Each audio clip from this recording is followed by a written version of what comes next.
예, 주일입니다. 또 일주일 만에 뵌 분도 있고 또 함께 예배 가운데 얼굴 뵙게 되어서 또 마음도 기쁘고 감사드립니다.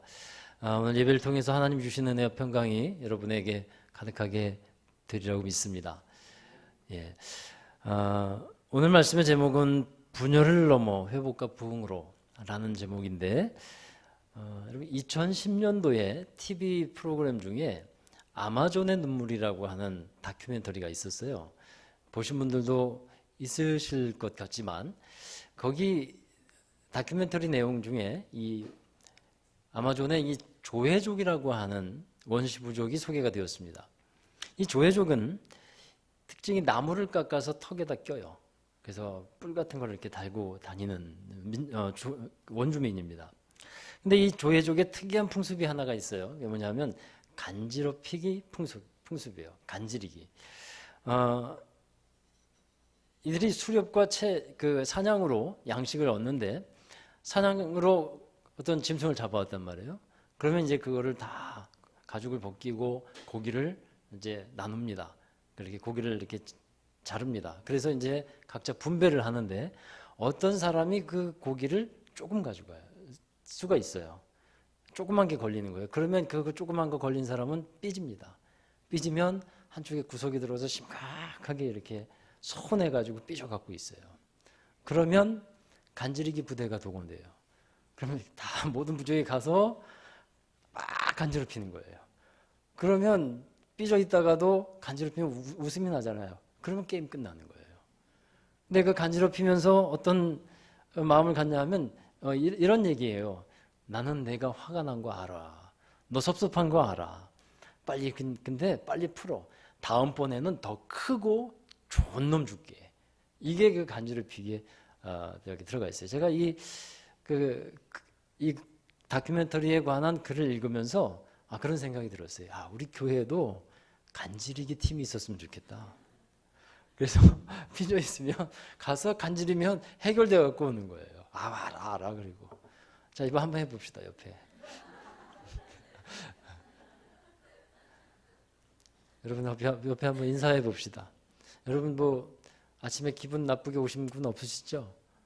얼굴이 심각한 분들이 좀 있는데 기분 나쁘신 분들 없으시죠? 싸우고 오신 분들 없죠? 그래도 얼굴이 심각한 분들 옆에 분 보면서 인사하십시다. 옆에 분 보시고 인사하십시다. 까꿍. 네. 뭐 그렇게만 해도 까꿍만 해도요 마음이 풀려요. 예, 인사를 까꿍만 해도 마음이 풀리더라고요. 그러니까 여러분 왜 이렇게 간지럽히면서 그런 또 우스개 인사를 합니까? 마음 풀라는 거예요. 그리고 우리 나눠지지 말자. 우리 하나 되자. 섭섭한 거 안다. 마음 풀고 다시 삐진 거 풀고. 그래서 하나 되자는 거예요. 이 조회족의 특징이 또 하나가요. 이들은 자기들 부족끼리만 결혼을 해요. 그래서 혈액형이 A형밖에 없대요. 그래서 소심해. 그런가 봐요. 하여튼 하나 되는 것을 추구하는 민족이 조회족이었어요. 제가 그 부족들을 보면서 많은 걸 좀 배웠어요. 여러분 이 세상은 주로 이제 둘러보면 분열되고 깨어진 것이 참 많이 있습니다. 회복이라는 게 그럼 뭐냐면 그 분열된 것을 다시 하나로 만드는 것을 말해요. 깨어진 것이 다시 붙여지고 하나가 되는 게 그게 회복입니다. 우리나라만 보더라도 남과 북으로 나눠져 있는데 우리나라가 회복되어야 한다면 뭘 말하는 거예요? 통일되어야 된다는 거잖아요. 그것도 그냥 형식적인 통일이 아니라 진짜 한민족으로 서로 정과 마음을 나눌 수 있는 그런 민족으로 되는 것. 이게 진정한 통일이 아니겠습니까? 이렇게 회복이 되어야 합니다. 그러면 이 회복이 된 다음에는 무엇이 올까요? 그 다음에는 부흥이 오는 거예요. 회복된 다음에 부흥이 옵니다. 오늘 본문의 말씀으로 돌아가 보면요. 오늘 말씀은 이스라엘의 분열 왕국의 시작을 배경으로 하고 있어요.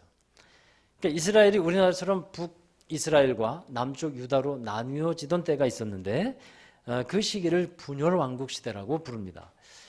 다윗과 솔로몬은 이스라엘의 통일 왕국 시대를 이끌었어요.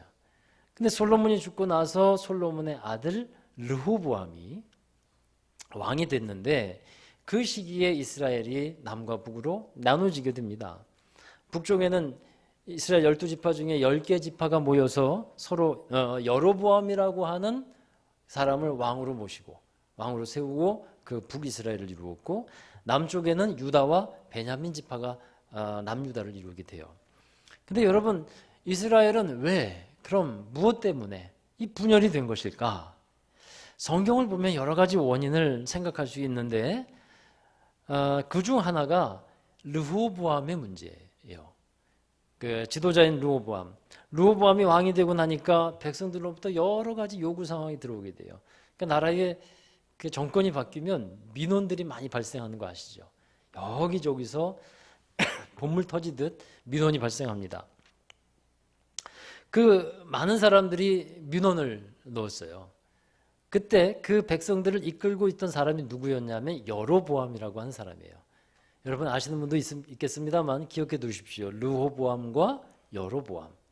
이 여로보암이 마치 야당 지도자예요. 야당 지도자처럼 사람들을 이끌고서 이제 요구 사항들을 막 이 르호보암에게 말하고 있는 겁니다. 이 여로보암은 원래 솔로몬의 신하였는데 이 여로보암이 왕이 될 수도 있다라고 하는 얘기를 솔로몬이 듣고 여로보암을 이제 핍박하고 죽이려고 합니다. 그러니까 여로보암이 생명의 위협을 느껴서 이집트, 애굽으로 피신가 있다가 솔로몬이 죽었다라는 얘기를 듣고 다시 귀국하는 거예요. 귀국해서 이제 백성들을 이끌고 르호보암에게 나와서 여러 가지 요구를 얘기하는데, 그 요구가 뭐냐면 그동안 르호보암 당신의 아버지 솔로몬의 때 우리 백성들이 너무 많이 고생했어요. 일도 너무 많았고 세금도 너무 무거웠습니다. 그러니까 이제는 그 무거운 멍에를 좀 내려주십시오 라는 요구를 한 거예요. 자, 이제 이 르호보암이 그 얘기를 듣고 3일 후에 대답하겠다라고 돌려보내죠. 그리고 3일 동안 여러 사람들에게 자문을 구하는데 첫 번째 자문을 구한 사람들이 그 나라의 원로들입니다. 그러니까 솔로몬과 함께 있었던 그 나이든 지혜로운 사람들이에요. 그 신하들이라고 할 수 있는데 그분들에게 물어요. 이 일을 어떻게 하냐 그랬더니 이 원로들이 이렇게 대답하죠.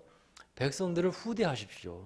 넉넉하게 너그럽게 대해 주십시오. 그리고 선한 말로 그들에게 권면해 주셔야 합니다. 이렇게 얘기를 했어요. 그리고 또 다음에는 자기와 함께 자랐던 친구들에게 묻죠. 그때 친구들은 그 반대로 대답을 합니다. 무슨 소리입니까? 지금 르호보암 왕 당신이 이 백성들의 요구를 들어주면 기세가 꺾이는 거예요. 그러니까 당당하게 더 확실하게 얘기해야 합니다. 그래서 내 새끼손가락이 내 아버지 허리보다 굵다라고 얘기하고, 그리고 아버지는 아버지보다 더 무거운 멍에를 매게 할 것이고, 그 솔로몬 왕은 가죽 채찍으로 다스렸지만 나는 전갈 채찍으로 다스릴 거라고 그렇게 얘기하십시오. 그래서 그대로 얘기를 합니다. 자, 이 말에 백성들은 어떤 반응을 보일까요? 르호보암은 우리가 왕으로 모실 수 없겠다. 우리 지도자가 될 수 없다. 그리고 그렇게 결정하고 여로보암을 왕으로 세우고 북이스라엘을 만드는 거예요. 그래서 이제 북이스라엘과 남유다 이렇게 분열이 되게 됐습니다. 자, 그럼 여기서 한번 생각해 보는 겁니다. 나라가 분열된 이유가 무엇인가? 그 이유를 우리 지도자인 르호보암 왕에서 찾을 수 있는데, 리더로서 백성을 섬기는 자세로 다가갔어야 돼요. 군림하려고 했다는 그것 때문에 이게 백성들이 마음이 따르지 못했구나라고 생각하게 됩니다. 힘으로 통치하려고 하니까 안 되는구나라고 생각할 수 있어요. 백성들의 고충과 아픔을 이해하고 해결하려는 자세를 가졌어야 되는데 그러지 못했구나라고 생각할 수가 있습니다. 실제로 이 르호보암이 좀 거만했고 또 교만했습니다. 그러니까 르호보암 곁을 백성들이 떠나간 거죠. 그러면 여러분, 반대로 르호보암이 백성들의 요구를 들어주었다면 어땠을까? 나라가 분열되지 않았을까?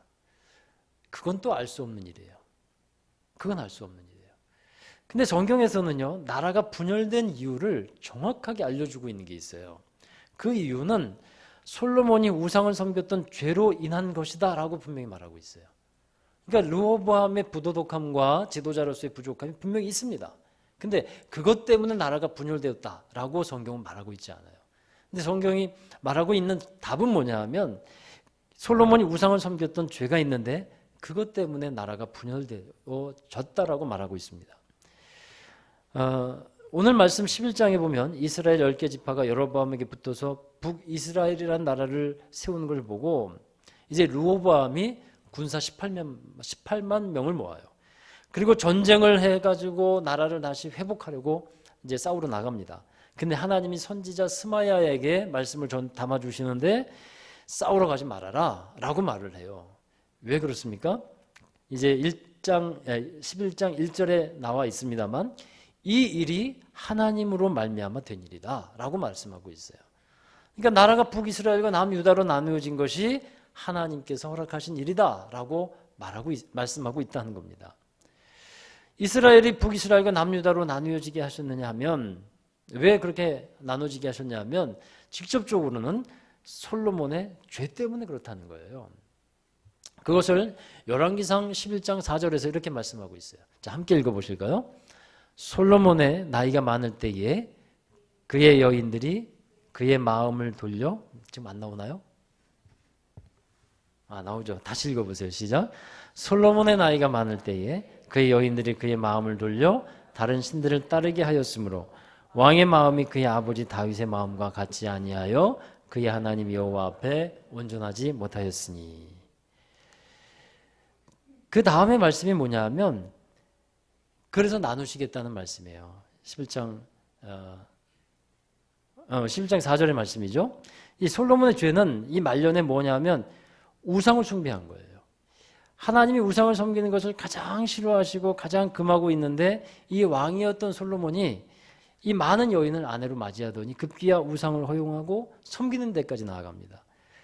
그래서 하나님께서 다른 신들을 따르게 했으니까 하나님과 마음이 나눠졌으니까 나도 나라를 나누겠다. 이렇게 하나님께서 말씀하시는 거죠. 그리고 이 아이야 선지자를 통해서 여로보암에게 당신이 이제 10개 지파를 다스리게 될 것이라고 하는 예언까지 주십니다. 자, 여러분, 하나님을 섬기는 백성이었어요. 근데 우상을 섬기게 되었다는 거예요. 솔로몬의 이 말년에.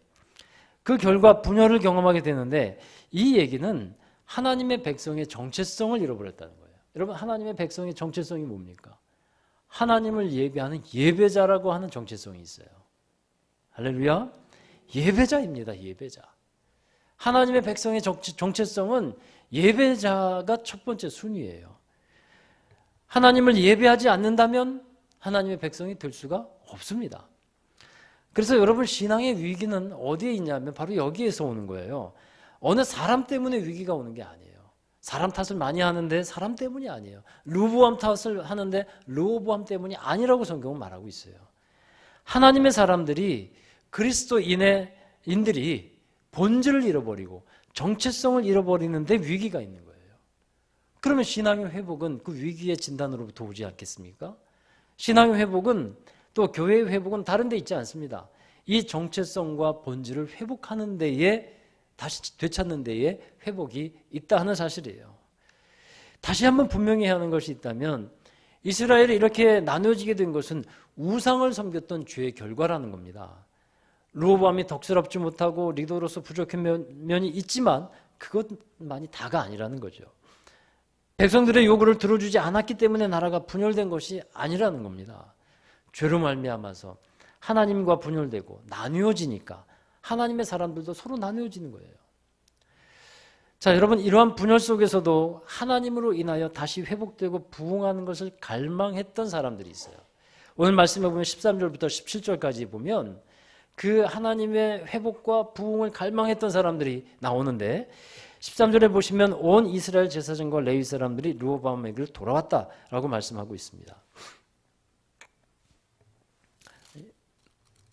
네, 이 사람들이 누구냐 하면 북이스라엘에 올라갔던 사람들이에요. 근데 이 여로보암이 제사장들을 해임시켜 버렸어요. 왜 그러냐면 이 제사장들은 주장하는 게 있었습니다. 어디에 가서 예배를 드려야 될까요? 성전에 가서 예배를 드려야 돼요. 그 성전은 어디에 있습니까? 예루살렘에 있어요. 예루살렘은 남유다에 속해 있어요. 근데 이스라엘의 왕이었던 이 여로보암이 사람들이 자꾸 국경을 넘어가서 예루살렘에 가서 예배를 드리고 오는 것을 좋게 여기지 않겠죠. 왜냐하면 나라를 결국은 빼앗길 것 같고 나라가 무너질 것 같은 위기감이 드는 거예요. 그러니까 넘어가지 못하게 합니다. 대신에 베델과 단이라는 곳에 제단을 세워놓고 거기에다가 송아지 우상을 만들어 놓죠. 그리고 거기서 예배하게 하는 거예요. 그리고 제사장들은, 레위 지파와 제사장들은 자꾸 예루살렘을 간다 하니까 해임시켜버리고, 그리고 자기가 원하는 자기 입맛에 맞는 제사장들을 딱 세운 거예요. 그러니까 이 사람들은요, 이 레위 지파와 제사장들은 정말 하나님을 예배하고 하나님께 제사하는 그러한 마음을 갖고 있는, 열망이 있는 사람들이에요. 그런데 이제 엉뚱한 곳에서 잘못된 방식으로 예배를 드리라고 하니까 그것을 받아들일 수가 없어요. 그래서 그들은 다시 남유다로 옵니다. 남유다로 와서 르호보암에게 붙는 거예요. 또 이 레위 지파와 제사장들과 마음을 같이 했던 다른 이스라엘 사람들도 같이 넘어옵니다. 같이 넘어와서 이제 하나님 앞에 진실로 다시 제사를 회복해 나아가는 거예요. 자, 여러분, 이런 것을 보면 이곳에서 이 레위 지파 사람들과 제사장들이 르호보암에게 돌아왔고 하나님께 제사했고 하나님을 온전히 섬기게 되니까 회복이 일어난 거예요. 그리고 그 다음에 뭐가 일어난다 그랬습니까? 부흥이 일어나는 겁니다. 그래서 17절을 한번 보십시오. 역대하 11장 17절 함께 읽어보시죠.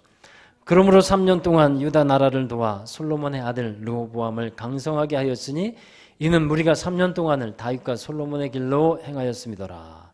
아멘. 우상을 섬기고 죄를 떠나지 않았을 때 하나님은 징계도 하시고 분열이라고 하는 아픔을 겪기도 하셨습니다.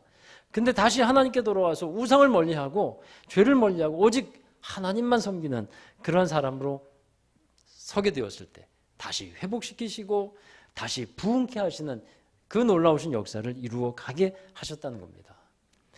이제 여러분, 이 말씀을 보면서 우리 마음에, 우리 심중에 다시 세워야 되는 것이 있어요. 우리가 회복해야 하는 것이 있어요. 이 부흥과 회복과 부흥은 나로부터 시작하는 것인 줄로 믿습니다. 여러분 한 사람 한 사람으로부터 부흥과 회복이 시작이 되어야 합니다. 내가 부흥되어야 교회도 부흥되는 거예요. 내가 부흥되어야 나라도 부흥되는 겁니다. 그것을 위해서 우리는 먼저 그리스도인으로서의 정체성을 회복해야 한다는 거예요. 여러분, 우리가 경계해야 되는 것이 있는데 그게 뭐냐면 종교적인 그리스도인이에요. 종교적 그리스도인이라는 것은 그저 교회만 다니는 사람이에요. 그게 종교적 그리스도인이에요. 습관적으로 교회를 나오는데 구원도 잘 모르겠고 하나님과의 만남과 소통도 추구하지 않는 사람입니다. 저는 감사하게 우리 교회에 그런 분이 한 분도 없음을 믿고 감사드립니다. 할렐루야. 자, 여러분, 예배를 보러 나오는 것이지 드리러 나오는 것이 아닙니다. 이런 사람들은 예배는 실제로 드리러 나오는 거잖아요. 보러 나오는 게 아니에요. 명목상 그리스도인이라 할 수 있어요. 명목상 그리스도인에 남아있으면 신앙생활 하다가 여러분 부담이 확 옵니다. 명목상 그리스도인이 되면 부담이 확 찾아와요. 그러니까 만약 교회에서 이것도 해야 돼, 저 일도 해야 돼, 이것도 감당해야 돼, 막 그리고 어떤 의무를 부과하게 된다면 그런 부담을 준다면 그건 좀 재고해 볼 문제예요. 그러나 예배 드리는 것, 기도하는 것, 은혜 받는 것, 이런 것에 대해서 하나님이 주시는 부담이 있다면 그건 받아들여야 될 부담이에요. 극복하고 이겨야 할 것이라는 거예요. 목사인 제게 하나님께서 주신 사명이 있다면 우리 교회로 인도해 주신 사람들을 하나님의 사람으로 만드는 것이라고 저는 생각하고 믿고 있어요. 더 온전한 하나님의 사람으로 만드는 게 제 사명이에요. 더 믿음의 사람으로 만드는 것이 제 의무고 제 책임이에요. 제 하나님이 주신 저에게 주신 사명이에요. 여러분, 목회를 하다가 보면 이런 감동을 주실 때가 있어요. 이분은 이 부분만 넘어가면, 이 부분만 넘어가면 참 좋을 것 같은데, 그거 넘어가는 게 한 걸음인데 이거 한 걸음만 떼면 좋을 것 같은데. 그래서 제가 이렇게 말해요. 한 걸음만 더 하나님께 가까이 오세요. 믿음으로 한 걸음만 떼세요. 그러면 됩니다. 그런데 여러분, 자기가 한계를 거놨어요. 나는 여기까지예요.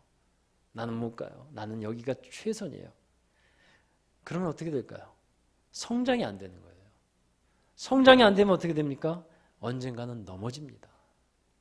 성장이 안 되면 언젠가는 넘어져요. 그래서 이런 그리스도인들이 좋아하는 설교가 있어요. 편안한 설교를 좋아해요. 부담되지 않는 설교를 좋아하는 거예요. 자유롭게 해주는 설교를 좋아해요. 까꿍하는 그런 설교를 좋아해요. 여러분, 그런 신앙생활이 알아야 될 것은요, 그런 신앙생활, 그런 것이 자기의 믿음을 갉아먹고 있다는 것을 아셔야 돼요. 제대로 세워가는 것이 아닙니다. 사랑하는 여러분, 그리스도인이라고 하는 정체성, 나는 하나님의 사람이라고 하는 분명한 정체성을 갖게 되기를 주의 이름으로 축원합니다. 진정한 그리스도인이라는 의식을 우리가 회복해야 돼요. 그리고 그거 의식을 갖고 살아갈 때 성장도 되어지는 것이고 변화도 이루어가게 되는 거예요. 교회에 오면요, 보통 교인으로 시작을 합니다.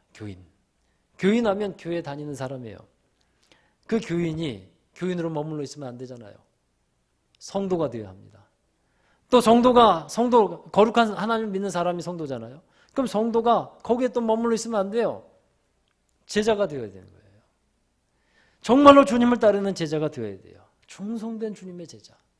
이것이 하나님께서 우리를 인도하시는 길이고 우리가 나아가야 될 곳입니다. 그리스도의 장성한 분량까지 자라가라고 말씀하잖아요. 우리의 마음이 어린아이 같다가 아비의 마음을 갖고 그리스도의 마음을 갖고 성장하는 믿음의 사람이 되어야 할 것입니다. 그래서 우리는 그 일을 도달하기 위해서 분명한 그리스도인의 정체성을 갖자라는 거예요. 신약 성경의 이 바울의 서신서를 한번 보십시오. 자기를 소개할 때 하나님의 종, 예수 그리스도의 종, 나 바울은 늘 그렇게 시작하고 있어요. 매번 자신을 그렇게 언급하고 있습니다. 나는 하나님의 종이다. 나는 그리스도의 사람이다. 나는 사도다. 이런 정체성을 바울은 갖고 있다는 거예요. 이거를 잃어버리면 위기가 오는 거예요. 내가 뭐하러 예수님 믿지? 위기가 오는 거예요. 여러분, 정체성을 회복하는 여러분 되시기를 바랍니다. 종교적 신앙인에 머무르지 마시고 진정한 주님의 사람으로, 진정한 예배자로 나아가는 여러분 되시기를 바랍니다. 이 정체성이 회복되면 그 사람은 변화가 일어나요. 이 사람이야말로 하나님이 기뻐하시고 좋아하는 사람이 돼요. 우리가 잃어버린 것, 소중한 것을 찾으면 여러분 기뻐하듯이 하나님도 기뻐하시는 사람이 있다는 거예요.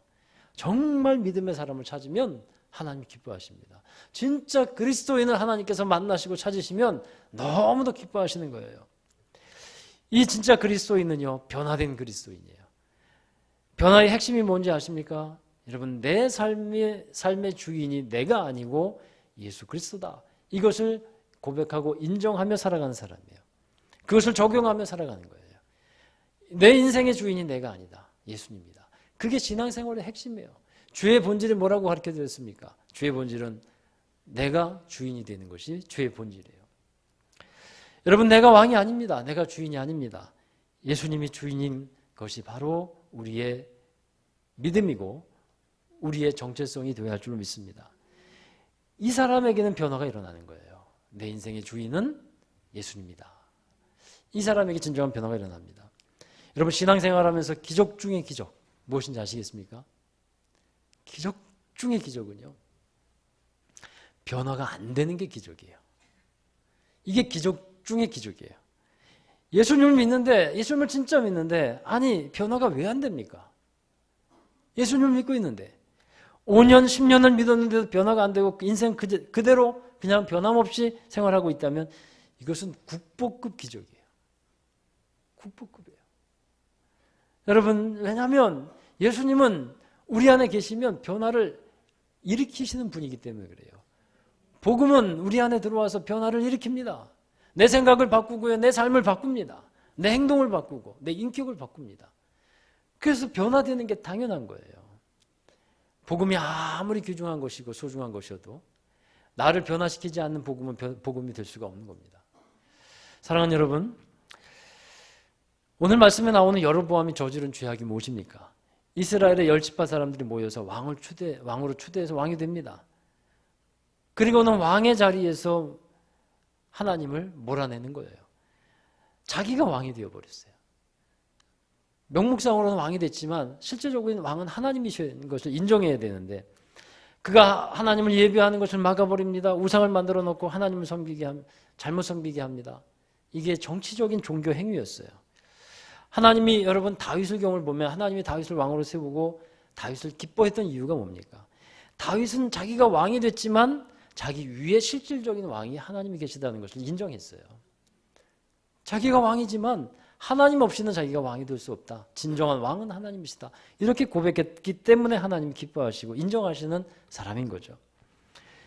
여러분 혹시 여러분에게 힘이 생기거든 또 갑자기 부자가 되시거든 할렐루야 갑자기 부자가 되시거든 잊지 마십시오. 그럼에도 여전히 하나님은 우리의 왕이시고 우리의 주인이십니다. 정말 일이 잘 풀리고요. 놀라운 일이 여러분에게 벌어졌을 때 획가닥 변하는 사람이 있어요. 그러지 말자는 거예요. 그거 안 됩니다. 여전히 상황은 너무도 좋아졌다고 할지라도 우리의 주인 되시고 왕 되시는 분은 하나님이십니다. 여러분 르호보암 왕이 여러 잘못이 있었고 부족한 점도 많이 있었습니다. 거만하기도 했고 사람들의 얘기를 잘 들으려고도 하지 않았습니다. 그런데 제사장들과 함께 하나님을 예배하고 하나님을 섬기려고 했을 때 그가 통치했던 3년 동안은 강성케 하시는 부흥의 놀라운 역사가 있었다는 것을 오늘 말씀을 전해주고 있습니다. 사랑하는 여러분, 예수 그리스도가 왕이 되신 변화된 그리스도인 그 사람이 되면 세상의 것을 좋아하던 사람이 하나님의 것을 좋아하게 되고 어떠한 것보다도 하나님의 것을 먼저 생각하는 사람이 됩니다. 이런 사람이 세상에 가서 사람들을 만나도 영향력을 끼칠 수 있는 거예요. 변화되지 않으면 사람들이 이렇게 얘기합니다. 아니 교회를 다닌다며 예수를 믿는다며 근데 왜 이렇게 비실비실해? 왜 그렇게 또 나보다 더 힘없이 살아? 예수를 믿는다며 변화되지 않으면 사람들이 그렇게 얘기해요. 근데 여러분 변화된 성도는 회복된 성도이고 그 심령 안에서 먼저 부흥을 경험한 성도이고 주님과 늘 함께 있음을 알기에 그 믿음으로 두려움과 어려움도 이기고 나가는 사람입니다. 위대하신 그 예수님이 그 하나님이 나와 함께 하시기에 다시 생명을 가지고 능력을 가지고 살아가는 변화된 그리스도인이 되는 거예요. 이러한 능력이 있을 때 세상에 가서 어떤 사람을 만나도 한 사람이라도 변화시킬 수 있죠. 한 사람에게도 영향을 끼칠 수 있는 거죠. 여러분 부흥을 영어로 뭐라고 합니까? 리바이벌이라고 하잖아요. 그러면 다시 살아났다, 다시 소생했다는 의미예요. 우리가 예수님을 주인으로 모시고 살아간다면 정말 우리 안에 계신 성령님, 그 성령님은 우리를 회복시키심을 믿습니다. 우리의 심령을 부흥케 하심을 믿습니다. 우리 교회를 회복시키실 것이고 우리 교회를 부흥케 하실 것을 믿습니다. 우리 교회가 이곳으로 이제 이전에 왔습니다만 여기 중에는 아픔을 경험했던 분들도 있어요. 분열의 아픔과 또 상처를 경험했던 분들도 있습니다. 그걸 넘어야 돼요. 그걸 넘어야 돼요. 넘고 다시 회복과 부흥으로 나아가야 할 것입니다. 우리 하나님이 그 일을 이루시는 거예요. 우리가 하나님을 예배하고 믿음으로 다시 하나님 앞에 돌아와서 정말 하나님 앞에 다시 고백한다면 믿음으로 선다면 하나님은 다시 회복시키시고 우리를 살리시고 이 땅을 살리시고 변화시키며 영적 부흥의 시대를 다시 열어가게 하실 것을 믿습니다. 그 역사의 주인공 되는 우리 모든 여러분 되시기를 다시 한번 주의 이름으로 축원합니다. 기도하겠습니다. 하나님 감사합니다. 우리의 삶에 늘 함께 하시고 인도해 주신 하나님, 특별히 하나님을 예배하고 하나님의 자녀로서 살아가는 저희들 진정으로 하나님을 예배하는 예배자가 되게 하여 주시고 우리 하나님을 예배하는 하나님의 사람의 정체성을 잃어버리지 않게 하여 주셔서 언제나 하나님의 사람으로 능력 있고 승리하는 믿음의 역사를 이루어가는 저희들이 되게 하여 주시옵소서. 하나님 회복될 것은 회복시키시고 다시 하나님의 나라로 부흥케 하여 주셔서 주님의 놀라운 역사를 이루어가는 우리 모든 성도들과 우리 교회가 되게 하여 주시옵소서. 예수 그리스도의 이름으로 감사하며 기도하옵나이다. 아멘. 우리 다 함께 자리에서 일어나셔서 파송과 결단의 찬송을 부르겠습니다. 우리가 부를 찬송은요, 우리가 성전을 이전하기 전에 위치해 있던 교회에서 자주 불렀던 찬양이에요. 우리가 하기에는 하나님 너무 버겁습니다. 우리가 하기에는 너무 힘이 듭니다. 그러나 우리가 믿는 것은 주님이 함께 하시고 주님께서 시작하신 것임을 믿습니다. 그래서 주님께서 일하실 것입니다. 주님께서 일하심을 믿습니다. 어떤 상황 가운데서도 주님께서 명하셨으니, 주님께서 시작하셨으니 하나님께서 이루실 것을 믿습니다. 이렇게 고백했던 찬양이에요. 근데 이 찬양과 이 고백은 지금도 우리가 드려야 되는 것임을 믿습니다. 주님께서 여전히 일하고 계시고 회복을 위해서, 부흥을 위해서 우리와 함께 계심을 믿습니다. 그 주님을 찬양하십시다.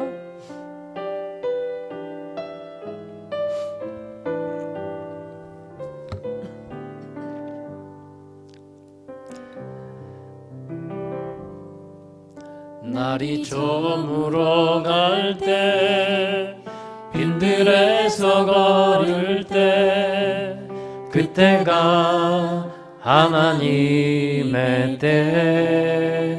내 힘으로 안 될 때, 내 힘으로 안 될 때, 빈손으로 걸을 때, 내가 고백해 여호와 이래. 주가 일하시네, 주가 일하시네, 주가 일하시네. 주께 아끼지 않는 자에게 주가 일하시네, 주가 일하시네, 주가 일하시네. 신뢰하며 걷는 자에게. 우리 모인 이곳에, 우리 모인 이곳에 주님 함께 계시네.